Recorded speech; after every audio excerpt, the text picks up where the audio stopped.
திருமண வாழ்க்கை நமக்கு ஒரு சந்தோஷமான நிம்மதியான ஒரு மன வாழ்க்கையாக அமையணும் அப்படின்னா நம்ம ஜாதகத்தில் ஒரு நல்ல வேலையில் இருப்பாங்க, குடும்பத்தில் பிரச்சனைனா வேலையை செய்ய முடியாத ஒரு சூழ்நிலைகள், கவனிக்க முடியாத ஒரு சூழ்நிலைகள், அதனாலேயே அவங்களுக்கு வேலையை விட வேண்டிய ஒரு கட்டாயங்கள்லாம் ஏற்பட்டு போயிடுது. இப்போ இந்த மாதிரி பல காரணங்கள் சொல்லலாம். திருமண வாழ்க்கையை முக்கியமாக பாதிக்கக்கூடிய ஒரு 4 நிகழ்வு அப்படின்னு எடுத்துக்கிட்டோம்னா,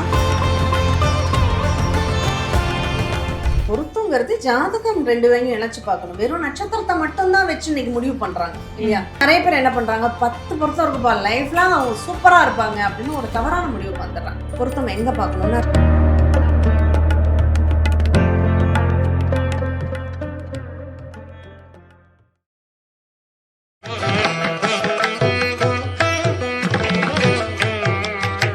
வீட்டிற்கு தேவையான அனைத்து பூஜை பொருட்களும் வாங்கும் ஒரே இடம் டிவைன் சேவா. தொடர்புக்கு 9841023450. உடனே கால் பண்ணுங்க, உங்க பூஜை அறைய அழகுபடுத்துங்க. உலக தமிழர்கள் அனைவருக்கும் சென்னை கிழக்கு மாவட்ட தலைவர் திரு குமார் மற்றும் ஆன்மீக பிரிவு தலைவர் திரு சிவமயம் முரளிதரன் அவர்களின் பொங்கல் நல்வாழ்த்துக்கள். பொங்கல் பொங்கட்டும், தாமரை மலரட்டும். வணக்கம் திருவுருள் நேயர்கள் அனைவருக்கும் வணக்கம். இந்த நாள் இனிய நாளாக அமைய வாழ்த்துக்கள். நிச்சயமா எல்லாருக்குமே இருக்கக்கூடிய ஒரு பிரச்சனை அப்படின்றது பணம் அப்படின்றத தாண்டி திருமணம் அப்படின்றது. திருமண பொருத்தம் பார்க்கறது அவசியமா அப்படின்ற கேள்விகள் இருக்கும். காதல் திருமணம் அப்படின்னா அதுக்கு கண்டிப்பாக திருமண பொருத்தம் அவசியமா அப்படின்றது இருக்கும். அப்படியே திருமணம் பொருத்தம் பார்த்தாலுமே ஒரு சில திருமண வாழ்க்கைகளில் அந்த திருமணம் பிரேக் ஆகிறதுக்கான, அந்த வாழ்க்கையை பிரேக் ஆகிறதுக்கான வாய்ப்புகள் இருக்குது. டிவோர்ஸ் வரைக்கும் போகிறதுக்கான வாய்ப்புகள் இருக்குது. இந்த மாதிரி குறைபாடுகள் இருந்தது அப்படின்னா ஜாதகத்தில் எந்த அமைப்பு காரணமாக வரும்? கண்டிப்பாக. ஏன்னா திருமணத்தை பற்றி நிறைய பேசணும். நம்மக்கிட்ட நிறைய வர்ற கேள்விகளே திருமணம் தொடர்பாக தான் இருக்குது. ஃபஸ்ட்டு திருமண வாழ்க்கை நமக்கு ஒரு சந்தோஷமான ஒரு நிம்மதியான ஒரு மன வாழ்க்கையாக அமையணும் அப்படின்னா நம்ம ஜாதகத்தில் 7ஆம் பாவகம் அப்படிங்கிறது ரொம்ப முக்கியம். இதை தான் களத்திர பாவகம் அப்படின்னு சொல்கிறது. இந்த 7 அப்படிங்கிறது, இந்த 7ங்கிறத நம்ம உடல் உறுப்புகளில் பேக் போன் அப்படின்னு சொல்லுவோம், முதுகு தண்டுவடம் அப்படின்னு சொல்கிறது. நம்ம நிலையாக நிற்கிறதுக்கு இந்த முதுகு தண்டுவடம் எவ்வளோ உறுதுணையாக இருக்கும், அதே மாதிரி நம்ம லைஃப் பார்ட்னர் அந்த 7ஆம் பாவகம் கணவனோ அல்லது மனைவியோ நமக்கு உறுதுணையாக இருக்கணும். இருந்தால் மட்டும்தான் அந்த வாழ்க்கைங்கிறது ரொம்ப ஸ்மூத்தாக போகும். அப்படி இல்லை, ஒன்று முரண்படாக இருந்தாலும் நமக்கு அந்த பேக் போன் சப்போர்ட் இல்லாமல் போயிடும். வாழ்க்கை லைஃப் பார்ட்னர் இல்லைன்னா எல்லாமே டோட்டலாக டேமேஜ் ஆகிடும். ஒரு நல்ல வேலையில் இருப்பாங்க, குடும்பத்தில் பிரச்சனைனா வேலையை செய்ய முடியாத ஒரு சூழ்நிலைகள், கவனிக்க முடியாத ஒரு சூழ்நிலைகள், அதனாலேயே அவங்களுக்கு வேலையை விட வேண்டிய ஒரு கட்டாயங்கள்லாம் ஏற்பட்டு போயிடுது. இப்போ இந்த மாதிரி பல காரணங்கள் சொல்லலாம். திருமண வாழ்க்கையை முக்கியமாக பாதிக்கக்கூடிய ஒரு 4 நிகழ்வு அப்படின்னு எடுத்துட்டோம்னா, முதல்ல 2 குடும்பத்தினுடைய பேச்சுவார்த்தைகள் தான் அதிகமாக டேமேஜ் பண்ணக்கூடியதாக இருக்குது.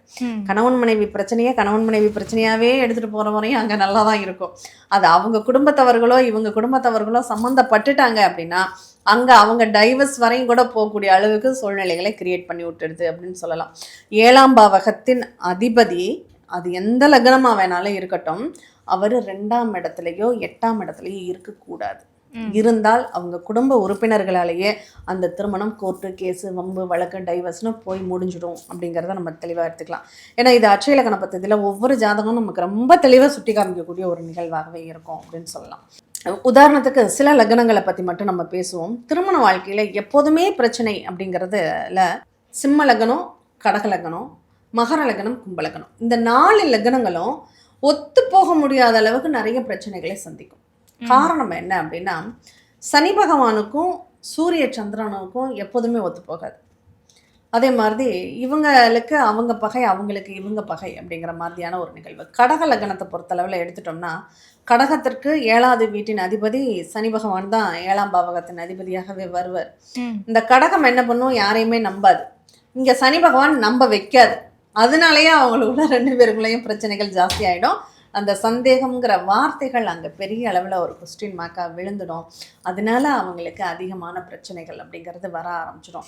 அதில் சனி பகவான் நல்ல நிலைமையில் இருந்தால் ஒரு புரிதல் இருந்து தப்பிச்சுக்குவாங்க. இல்லை, நான் முன்னாடியே சொன்ன மாதிரி அவங்க 7ஆம் இடத்துலையோ 2ஆம் இடத்துலையோ 8ஆம் இடத்துலையோ அந்த சனி பகவான் இருந்துட்டாருன்னா அவங்க வாழ்க்கை பெரிய கொஸ்டின் மார்க்காக போயிடுது. தீர்க்கவே முடியாத ஒரு நிகழ்வாக தள்ளப்பட்டுடுது. அப்போ அவங்க திருமண வாழ்க்கை பிரச்சனையோடு தான் போய் நிற்கும், கோர்ட்டு கேஸில் தான் போய் முடியும் அப்படின்னு எடுத்துக்கலாம். இதுவே சிம்ம லக்னத்தை எடுத்துட்டா 7ஆம் இடத்திற்கு மட்டும் இல்லை 6ஆம் இடத்துக்கும் அந்த சனி பகவான் தான் அதிபதி. அங்கே பிரச்சனைகளை இது ரொம்ப ஆனஸ்டாக அடக்கி ஆளணும்னு நினைக்கும். அங்கே அடங்காது, அடங்கவே கூடாது, நான் ஏன் உனக்கு அடங்கணும் அப்படிங்கிற மாதிரி அங்கே நினைக்கும். அதுவே அவங்க 2 பேருக்குள்ள பிரச்சனைகளை தரக்கூடியதாக முடிஞ்சிடும். அதனால் இந்த 4 லக்னங்கள் மட்டும்தான். இப்போ கும்பம்னு எடுத்துகிட்டா அங்கே 7வது வீடு சந்திரனுடைய வீடாக போயிடும். அப்போ சந்திரன் வேகமாக செயல்படணும்னு நினைக்கும், இங்கே சனி பகவான் மெதுவாக போகணும்னு நினைப்பாரு.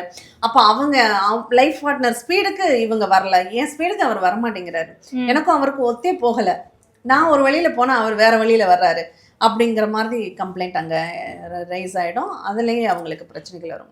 இப்போ இந்த கும்பம்னு எடுத்துட்டா இங்கே சூரியன் வெளிச்சம், அங்கே சனி பகவான் இருட்டு. அப்போ இது இருட்டுக்குள்ளே இருக்கணும்னு நினைக்கும், இது வெளிச்சத்தை தேடி ஓடணும்னு நினைக்கும், ரொம்ப பிரைட்டாக அடுத்தவங்கள்ட்ட க்ரியேட் பண்ணும், இது ரொம்ப தனிமையாக இருக்கணும்னு ஆசைப்படும். அப்போ அதுவே அவங்களுக்குள்ள ஒரு பெரிய பிரச்சனையாக மாறிடும். அதனால் எப்போதுமே இந்த 4 லக்னங்கள் பயணிக்கும் போது மட்டும் திருமண வாழ்க்கைங்கிறது ஒரு பெரிய கொஸ்டின் மார்க்கோட தான் முடியும். இப்போ ஒரு சிலருக்கு 20 வருஷம் நல்ல மற்ற லக்னங்கள் போகும். இப்போ ரிஷபத்தில் 20 வருஷம், மிதுனத்தில் 20 வருஷம் போகும், கடகத்தில் 10 வருஷம். அவங்க கல்யாணமாகி 20 வருஷம் முடிந்து 21வது வருடத்தில் நிற்கும் போது அங்கே டைவர்ஸ்னு போய் நிற்பாங்க.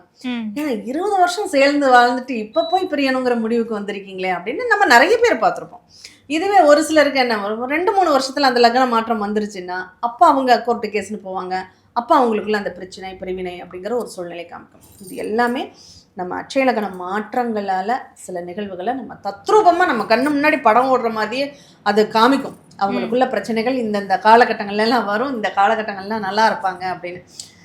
இதை இந்த மாதிரி இருக்கும்போது இந்த 4 லக்னங்களுக்கு அப்போ கல்யாணமே பண்ணக்கூடாதா? இப்போ ஒரு 20லேருந்து 30 வயசுங்கிறது திருமணத்திற்கான வயசு. இந்த திருமணத்துக்கான வயசுல இந்த லக்னங்கள் மாட்டிக்கிடுச்சுன்னா ரொம்ப கஷ்டம். அதுவும் கடக லக்னம் மாட்டுச்சுன்னா அடுத்து வரக்கூடிய சிம்ம லக்னமும் வாழ்க்கை துணையோட பொருந்தி போக முடியாது. அதுவே மகர லக்னம் ஆரம்பிச்சிருச்சு அப்படின்னா அடுத்து வரக்கூடிய கும்ப லக்னத்துலேயும் திருமண வாழ்க்கையோட பொருந்தி போக முடியாது. அப்போ ஒரு 10-20 வருடங்கள் வாழ்க்கையை ரொம்ப கடனேன்னு ஓட்டி அவங்க வாழ்க்கையில் எல்லா சந்தோஷத்தையும் தொலைச்சிட்டு 40 வயசுக்கு மேலே இன்னொரு வாழ்க்கையை தேர்ந்தெடுப்பாங்க பாருங்க. அதை விட குடும்பம் ஒன்றுமே இருக்காது.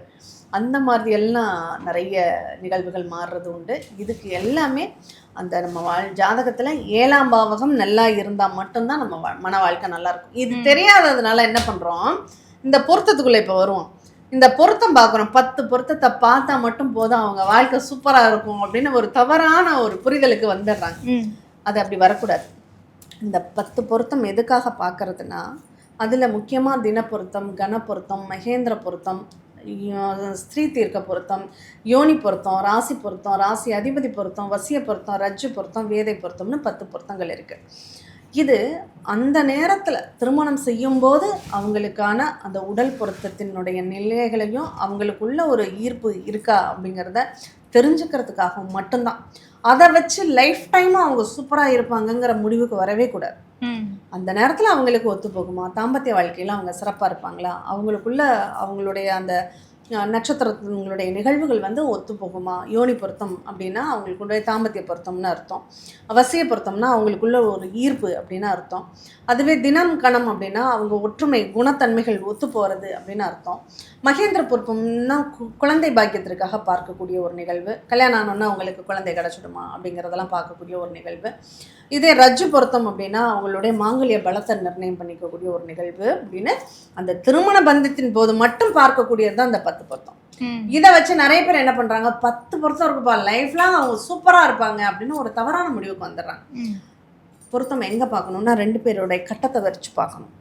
இவங்களுடைய லக்னம் ஒத்து போதா, இவங்களுடைய லக்னம் ஒத்து போதா, இந்த 2 லக்னங்களும் ஒத்து போயிடுச்சுன்னா அவங்க லைஃப்ல எவ்வளோ வந்தாலும் கூட குறைய. இதை தான் நம்ம என்ன பண்ணுவோம், போன ஜென்மத்து பந்தம்னு சொல்லுவாங்கல்ல.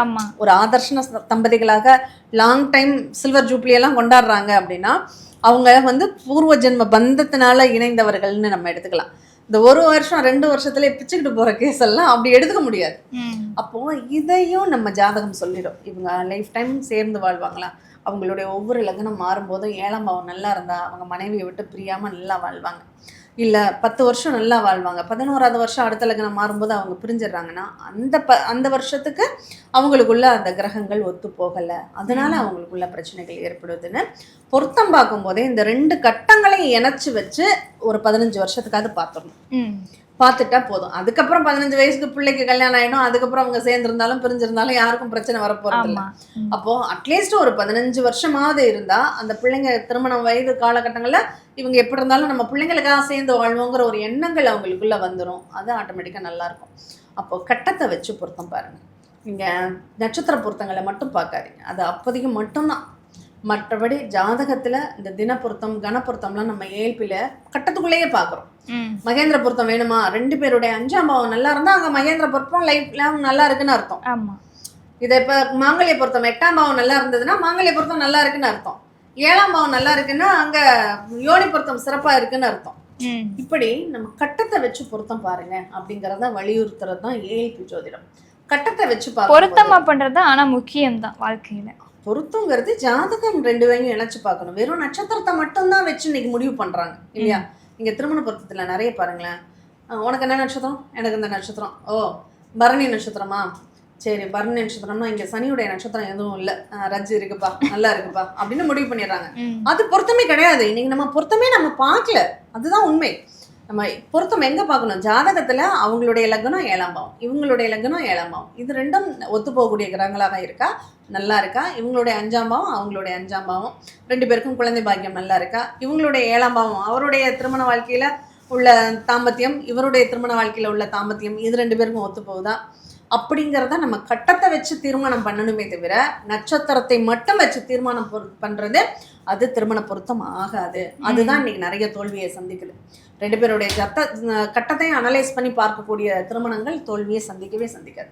இப்ப எங்கள்கிட்ட திருமண பொருத்தம் பார்க்கறதுக்கு ஜாதகம் வந்தா என்ன பண்ணுவோம், நட்சத்திரத்தெல்லாம் நாங்க கேட்கவே மாட்டோம். முதல்ல டேட் ஆஃப் பர்த்தை கூட, டைமை கூட, பொண்ணுடைய டேட் ஆஃப் பர்த்தை அவனுடைய டேட் ஆஃப் பர்த்தை வாங்கிட்டு அவங்க 2 பேருக்கும் ஜாதகத்தை போட்டு இவங்களுடைய லக்னத்திற்கு ஒத்தப்படையில இந்த லக்னம் வருதா, ஓகே லக்னம் நல்லா இருக்கு, இவங்களுடைய அச்சய ராசிக்கு தசாபுத்திகளுக்கு இவங்களுடைய தசாபுத்தி ஒத்து போகுதா, ஓகே நல்லா இருக்கு. அதை 2 தாண்டி ஜாதக கட்டத்துல 5ஆம் பாவம் 2 பேருக்குமே நல்லா இருக்கா, 2 பேருக்குமே குழந்தை பாக்கியம் இருக்கு, 2 பேருக்கும் 8ஆம் பாவம் நல்லா இருக்கா, அப்ப ஆயுள் பலம் 2 பேருக்குமே நல்லா இருக்கு, மாங்கல்ய பொருத்தம் 2 பேருக்குமே நல்லா இருக்கு, 7ஆம் பாவம் நல்லா இருக்கா, அவங்களுக்குள்ள ஒரு ஒற்றுமை இருக்கும், ஒரு உடல் பொருத்தம் இருக்கும், ஒரு கணவன் மனைவி தாம்பத்திய வாழ்க்கையில நல்லா இருப்பாங்க அப்படிங்கிறத எடுத்துக்கலாம். லக்னம் 2 பேருக்கும் ஒத்து போதா, ஒரே வேவ்லென்த் இருக்கும், அதனால ஒரே சிந்தனை ஓட்டங்கள் இருக்கும், அதனால விட்டு கொடுத்து போகக்கூடிய தன்மைகள் அவங்களுக்கு ரொம்ப சிறப்பாக இருக்கு, இவங்களுக்குள்ள பொருத்தம் இருக்கு. அப்படித்தான் நாங்க பார்ப்போமே தவிர உங்க நட்சத்திரமோ பையனுடைய நட்சத்திரமோ எங்களுக்கு தேவை கிடையாது. எங்களுக்கு கட்டம் தான் பேசு. அந்த கட்டத்தை வச்சு பார்க்கக்கூடிய திருமணங்கள் மட்டும்தான் லாங் டைம் இருக்கும். நட்சத்திரத்தை வச்சு பார்க்கக்கூடிய திருமண பொருத்தம் ஷார்ட் டைம் மட்டும்தான். இப்போதைக்கு கண்ணுக்கு நிறையவா இருக்கா, போதும் மனமடையில நின்னா போதுமா, அடுத்த 3 மாசத்துல எத்தனை திருமணங்கள் கோர்ட்டுக்கு வந்துடுது, பொருத்தம் அத்தனை கல்யாணம் பண்ணியிருப்பாங்க. ஏன் அப்படி ஆகுது, அவங்க கட்டத்தை பார்க்காம விட்டுட்டாங்க அப்படிங்கிறது தான். ஏன்னா ஒரு சில ஜாதகத்துல எனக்கு ரொம்ப ஏழ்மையான மாப்பிள்ளை தான் கிடைக்கும், வீடு இல்லாத மாப்பிள்ளை தான் கிடைக்கும், வேலை இல்லாத மாப்பிள்ளை தான் கிடைக்கும்னு இருக்கும். நான் அதை தாண்டி அதுக்கு மாறா நல்ல வேலை நல்ல வீடு நல்ல அழகான மாப்பிள்ளைன்னு நான் தேர்ந்தெடுத்துட்டேன்னா என் ஜாதகத்துக்கு அது பொருந்தாது. என் ஜாதகம் என்ன பொருத்தம் இருக்கோ அப்படி வந்தாதான் என்ன எனக்கு நிலைச்சிருக்க முடியும். இல்லைன்னா என்னுடைய தன்மைக்கு அந்த பையன் என்கிட்ட இருக்க மாட்டாப்புல, ஓடிடுவாப்புல, அப்போ என் திருமண வாழ்க்கை கேள்விக்குறியாயிடும். இவ்வளோதான் விஷயம். இது ஆண் ஜாதகமாக இருந்தாலும் சரி பெண் ஜாதகமாக இருந்தாலும் சரி. இங்கே ஸ்டேட்டஸ் படிப்பெல்லாம் ஒத்து போகாது. இப்போ நான் சொன்ன இந்த கடகம் சிம்மம் இந்த கும்பம் மகரம் இந்த 4 லக்னங்களுக்கும் பொருந்தாத ஜாதகங்கள் மட்டும்தான் அங்கே சேரணும். அப்படி சேர்ந்தால் மட்டும்தான் அவங்க வாழ்க்கை நல்லாயிருக்கும். இவர் குண்டா இருக்காரு, பொண்ணு ஒல்லியாக இருக்கணும், பொண்ணு குண்டா இருக்கு மாப்பிள்ளை ஒல்லியாக இருக்கணும், இவர் கருப்பாக இருப்பார்னா அங்கே சிவப்பாக இருக்கணும், இவங்களுக்கு வீடு இருக்குன்னா அங்கே வீடு இல்லாமல் இருக்கணும், இங்கே படிப்பு இருக்குன்னா அங்கே படிப்பு இல்லாமல் இருக்கணும். இப்படி இருந்தால் மட்டும்தான் அவங்க லைஃபு வண்டி சக்கரம் நல்லா ஓடும். இல்லைன்னா கண்டிப்பாக அவங்க கோர்ட்டு கேஸு வன்பு வழக்குன்னு கோர்ட்டில் தான் சந்திப்பாங்க. ஒரே வயசு இருக்கிறவங்க ஒரே ராசி நட்சத்திரம் இருக்கிறவங்க திருமணம் பண்ணிக்கலாம் தாராளமாக. அவங்களுக்குள்ள கட்ட பொருத்தம் நல்லா இருந்ததுன்னா தாராளமாக பண்ணலாம். அதில் தின பொருத்தம் கணம் அப்படிங்கிறது உண்டு. இந்த பொருத்தத்தில் கணம் அப்படிங்கிற ஒரு நிகழ்வு. இதை நம்ம அடுத்த பதிவில் விரிவாக பார்க்கலாம். ஏன்னா நிறைய நேரமின்மை அதிகமாக பேசிட்டோம்னு நினைக்கிறேன். அதனால திருமணத்துக்கு பொருத்தத்தை இன்னும் நிறைய பேசணும். இது ஒரு பதிவில் நம்ம மக்களுக்கு சொல்லக்கூடிய ஒரு விஷயம் கிடையாது. ஒவ்வொரு பொருத்தத்தை பற்றியுமே நம்ம தனித்தனியாக பேசணும். அப்போ 10 பொருத்தத்துக்கு 10 வீடியோக்கள் நம்ம போடணும். நிச்சயமா திருமணம் பொருத்தம் அப்படின்றது ரொம்ப அவசியமா அப்படின்றதும், காதல் திருமணத்திற்கு திருமண பொருத்தம் அவசியமா அப்படின்றதையும் தெளிவான விளக்கமாக கொடுத்துருக்கீங்க. ரொம்ப நன்றி.